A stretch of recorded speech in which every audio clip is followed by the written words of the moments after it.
السلام علیکم ناظرین، میں محمد علم الدین حاضر ہوں ایک اور نئے ویڈیو کے ساتھ۔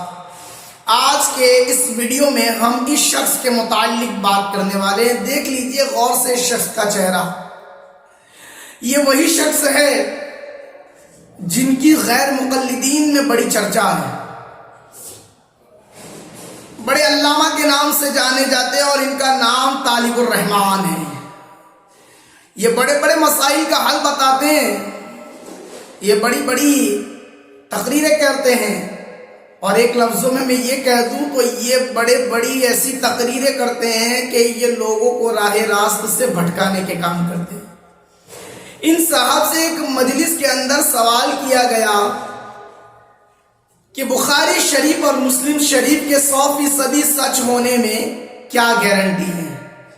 کسی نے سوال کر لیا کہ 100% بخاری شریف اور مسلم شریف کے سچی ہونے میں، صحیح ہونے میں کیا گارنٹی ہے؟ تو ان صاحب نے جواب کیا دیا، سنیے۔ ان صاحب نے جواب دیا کہ تم بخاری شریف اور مسلم شریف کے بارے میں مجھ سے سوال کرتے ہو، مجھے بتاؤ کہ قرآن پاک کے 100% سچ ہونے میں کیا گارنٹی ہے؟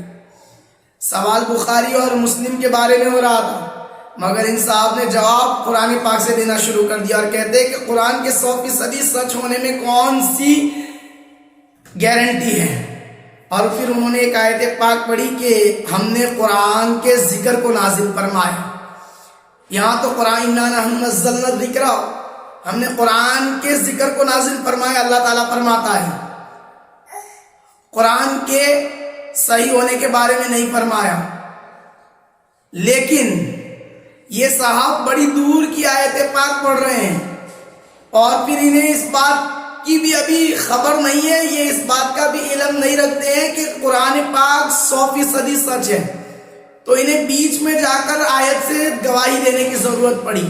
انہیں قرآن کے اول میں نظر نہیں آیا کہ سورہ فاتحہ کے بعد سورہ بقرہ میں اللہ تبارک و تعالیٰ فرماتا ہے ذَلِكَ الْكِتَابُ لَا رَيْبَ فِيهِ، یہ وہ کتاب ہے جس میں شک کی کوئی گنجائش نہیں۔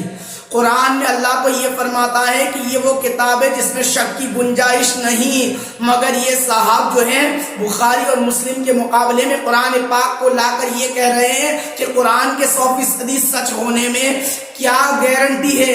ارے جس قرآن کی گواہی اللہ خود دے رہا ہو اور فرما رہا ہو یہ وہ کتاب ہے، یہ وہ کتاب ہے جس میں شک کی گنجائش نہیں۔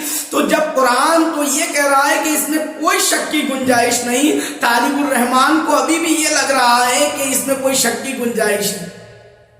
ذرا سوچے، اور جو قرآن میں شک کی گنجائش رکھے بھلا وہ عالم کہاں سے ہو سکتا ہے؟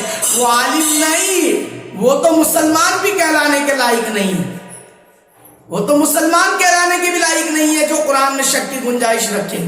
تو ذرا سوچئے، غور و فکر سے سمجھ کر اس بات کا فیصلہ لینا کہ آئندہ سے اگر کسی عالم کے بارے میں سنو تو واقعی جان لینا کہ وہ عالم ہے یا نہیں، وہ سچا ہے یا نہیں، اسے دین کا علم ہے یا نہیں، اسے دین کی جانکاری ہے یا نہیں۔ اس لیے کہ جو شخص دین کی جانکاری کے بنا یوں ہی لفظی کرتا ہے وہ صرف اور صرف اپنی ذات کی واہواہی کروانا چاہتا ہے، صرف اپنی بڑائیاں کروانا چاہتا ہے، اس کے علاوہ کوئی بات کرنا نہیں چاہتا۔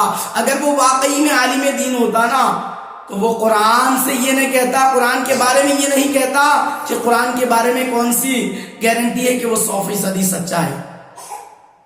آپ میرے کہنے کی بات سمجھ چکے ہوں گے۔ میں جو کہنا چاہ رہا ہوں تو خدا را اللہ کے واسطے ایسے کچھ عالم نما جاہلوں سے بچنے کی کوشش کرے، اس لیے کہ یہ دین اسلام کے راستے بتانے کی نہیں بلکہ دین اسلام کے راستے سے ہٹانے کی اور بھٹکانے کی کوشش کر رہے ہیں۔ آپ تمام سے گزارش ہے کہ ویڈیو کو زیادہ سے زیادہ شیئر کریں تاکہ بہت سارے افراد جو ایسے عالم نما جاہلوں کے چنگل میں پھنسے ہوئے ہیں ان سے بچ سکے۔ مولا تبارک و تعالی ہم تمام کو ایسے جاہلوں سے بچنے کی توفیق عطا فرمائے، اور مولا ہمیں دین کی سچی سمجھ عطا فرمائے۔ السلام علیکم ورحمۃ اللہ وبرکاتہ۔